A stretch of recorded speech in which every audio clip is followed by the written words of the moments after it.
Hey everybody, welcome back to theclinicaltrialsguru.com. Again, it's theclinicaltrialsguru.com. Keep your questions coming in. Keep them rolling in. Okay, find me on any social network, or you can email me, dan@theclinicaltrialsguru.com, or you can call me 949-415-6256, or you can text me 949-415-6256, or you can send smoke signals on top of your building or wherever you are. However you want to get a hold of me, reach out to me. I'm literally all over the place. And keep your questions coming. If you're new, welcome. Make sure you subscribe to both YouTube and the blog. I do tons of giveaways, giving out a book, Zorba the Greek. So I give away things that are not even related to research. And I answer your questions, and I keep you anonymous unless you specifically say, hey Dan, make sure you mention my name. I want some promotion for my site or my services or whatever.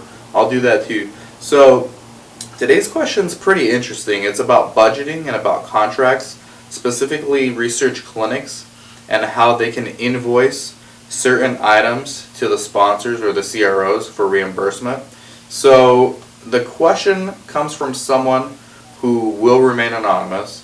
Basically, they have a study where in the contract they agreed to in the contract that they'll be paid regularly for their study visit payments, so they don't need to send invoice for those things. But for certain items, so at every screening visit, I guess there's a local lab that they have to send their study participants to get their blood drawn and their lab results analyzed. And that's costing the site money. That's costing the site $900 per screening. And that is not in the budget. So what they did was they negotiated that in the contract as a pass-through payment, meaning the CRO will, once the CRO receives an invoice, within 30 days, it says it on the contract, they need to provide payment to the site. Well, it's going on 60 days now for this site, and they're upset. They sent the invoice, the CRO confirmed they received it, they still haven't received the payment, and these costs are accumulating because they're screening a lot of patients. They're a high enrolling site, and $900 for every screening visit adds up really quickly when you're screening like 30 patients in a month. So I could totally understand this, and this is not a brand new site either. This is an established site. They've been doing research for years. So they want to know if they can charge the sponsor or the CRO a late fee. And I went ahead and did some Googling, and I consulted with a few attorney friends of mine, but this is not legal advice, okay? So apparently you can. Each state has certain regulations on what you can charge for a late fee, but you can only do so if it was agreed to in the contract. So in your case, it probably wasn't. You probably didn't agree to that. So you can go ahead and try to invoice them a late fee and see if maybe that helps expedite the process. I'm pretty sure that the sponsors are not paying you because they don't have money, but they're just a huge organization with a lot of different moving parts, and it takes a long time to get things done. That's just the way things are in larger organizations. You can try to send an invoice. I mean, the worst they can do is say no.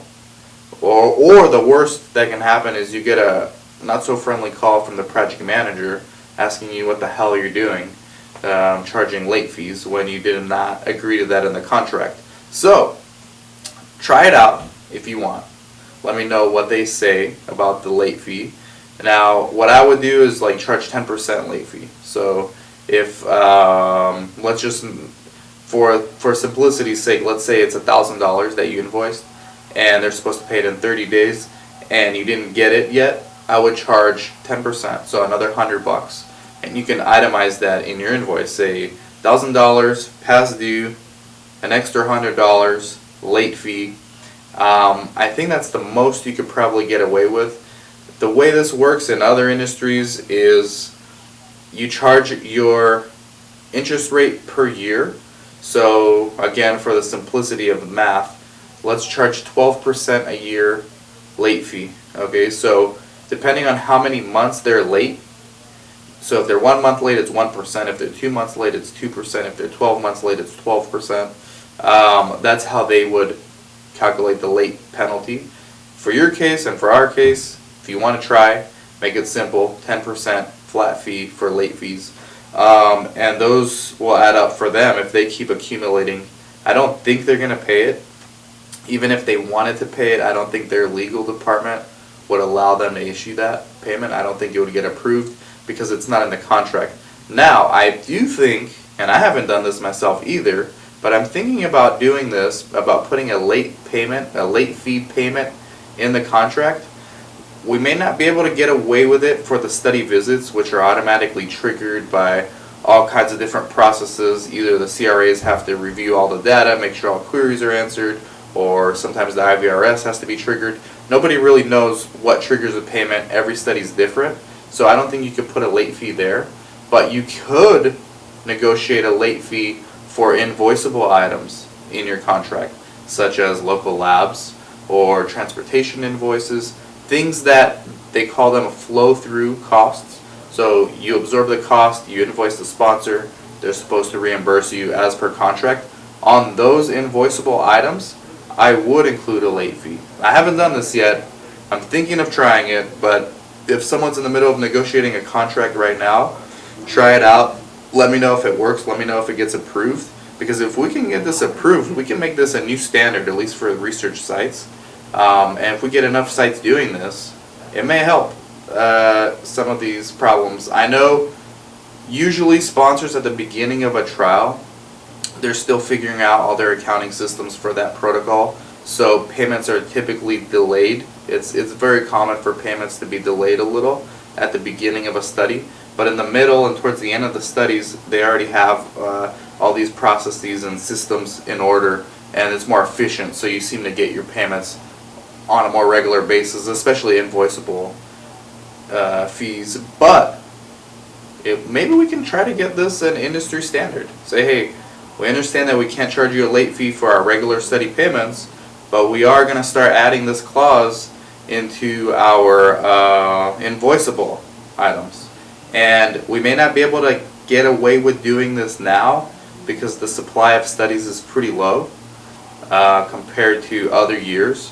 But when it picks back up again, which I'm hoping it does by the end of this year and early into next year, and sponsors are now basically begging sites to take on studies because there's so many studies out there, sites can now be pickier. I think that's when we'll be able to get these clauses in our contracts. So let me know if it works for you. I'll try it. I'll talk to my people right now at a few of my sites and see if we could work something like that in there.